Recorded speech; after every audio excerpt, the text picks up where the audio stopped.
Assalamualaikum warahmatullahi wabarakatuh. Alhamdulillah, salatu wassalamu ala rasulillah wa ala alihi wa ashabihi wa mawalah. Jamaah sekalian yang dirahmati Allah, saat ini kita berada di Masjid Quba.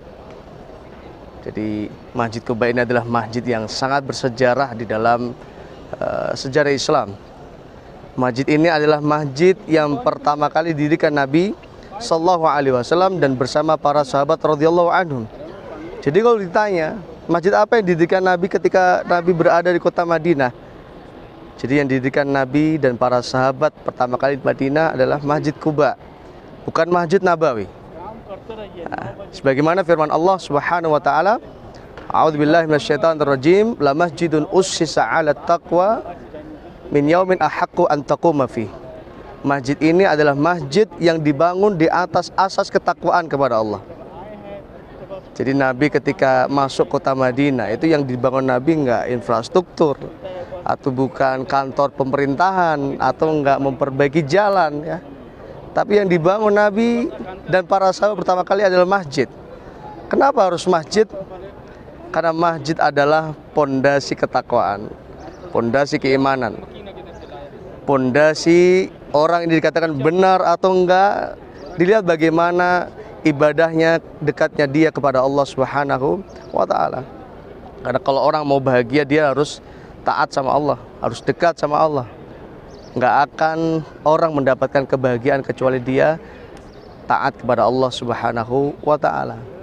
Tidak ada kunci kesuksesan, kunci kebahagiaan kecuali dengan kita taat kepada Allah Subhanahu wa taala. Karena banyak orang yang sukses di dunia, tapi dia enggak sukses di akhirat. Seorang mukmin harus sukses di dunia dan harus sukses di akhirat. Apa itu kesuksesan di akhirat? Adalah kesuksesan di akhirat adalah di mana Allah berfirman, A'udzubillahi minasyaitonirrajim, faman zuhziya 'anil nar wa udkhilal jannah faqad faz. Siapa yang diselamatkan Allah dari api neraka, dimasukkan Allah ke dalam surga, maka dia orang yang sukses. Jadi seorang mukmin gak hanya sukses di dunia, tapi sukses juga di akhirat insyaallah. Amin ya rabbal alamin. Dan salat di masjid ini ternyata punya banyak keutamaan, dan di antara keutamaan yang disebutkan Nabi sallallahu alaihi wasallam sebagaimana Nabi sallallahu alaihi wasallam bersabda, man tatahhara fi baitihi summa ata masjid Quba fa shalla fihi kana lahu ka ajri umrah. Siapa yang berwudu dari tempat tinggalnya summa ata masjid Quba, kemudian dia datang ke Masjid Quba ini.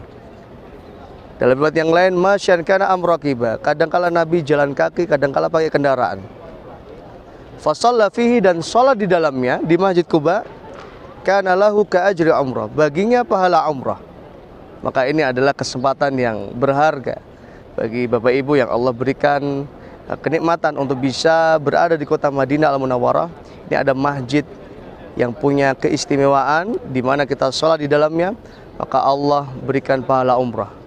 Mudah-mudahan kami doakan ya seluruh kaum muslimin ya dimampukan Allah, diberikan rezeki oleh Allah untuk bisa berkunjung di kota Madinah Al-Munawwarah, dan secara khusus untuk bisa memperbanyak di ibadah di kota Madinah Al-Munawwarah, bisa sholat di Masjid Nabawi dan juga bisa sholat di Masjid Quba yang kita sekarang berada di tempat ini. Ya, silakan mungkin bisa dilihat bagaimana kondisi Masjid Quba. Nah, inilah kondisi Masjid Quba. Dan ini masjid yang pertama kali Nabi Sallallahu Alaihi Wasallam mendirikan bersama para sahabatnya. Dan ini Masya Allah diisi oleh banyak sekali ya saudara kita kaum muslimin. Sini Almer, sini Akza ya, Masya Allah ini rombongan kita yang paling muda ini ya. Ini kamu kelas berapa ini? 4. Kelas 4. Ini? 1. Masya Allah ini kelas 1 ini, Masya Allah ya. Dari kecil sudah dikenalkan sama Allah. Dari kecil sudah dikenalkan bagaimana kita harus taat sama Allah, kita harus rajin ibadah. Dan Masya Allah ini luar biasa, setiap sholat 5 waktu selalu hadir ke masjid ya. Dan kami doakan Bapak Ibu mudah-mudahan bisa umroh juga bareng keluarga, anak putra putrinya ya, diajak semua untuk beribadah di tempat yang paling berkah ya di kota Madinah dan juga